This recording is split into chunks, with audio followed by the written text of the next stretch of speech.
નમસ્કાર, વરસાદને લગતી તમામ ખબરો સાથે હું છું હેતવી। વાત કરીએ વિગતવાર સમાચારોની તો આણંદના ખંભાતમાં ધોધમાર વરસાદ વરસ્યો છે। ખંભાતમાં 2 કલાકમાં જે વરસાદના આંકડા સામે આવ્યા છે। ખંભાતની અંદર ધોધમાર વરસાદ વરસી ગયો છે। 2 કલાકમાં 1 ઇંચ જેટલો વરસાદ વરસ્યો છે। શહેરના માર્ગો પર નદીઓ વહેતી થઈ હોય તે પ્રકારની વિગતો સામે આવી રહી છે। આણંદમાં વરસાદના કારણે વાતાવરણમાં ઠંડક પ્રસરી છે।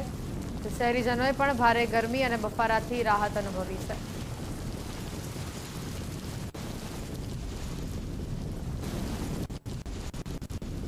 અમરેલીના વડિયા પંથકમાં મેઘો મન મૂકીને વરસ્યો છે। અર્જનસુ ગામની નદીમાં ઘોડાપૂર જેવી સ્થિતિ જોવા મળી છે। નદીના તમામ ચેકડેમો લાંબા સમય ઓવરફ્લો થયા। બસ સ્ટેન્ડ પાસે રસ્તા પર નદી વહેતી થઈ। સતત 3 દિવસથી વડિયા પંથકમાં વરસાદી માહોલ છે। વાતાવરણમાં અદ્ભુત ઠંડક પ્રસરી જવા પામી છે।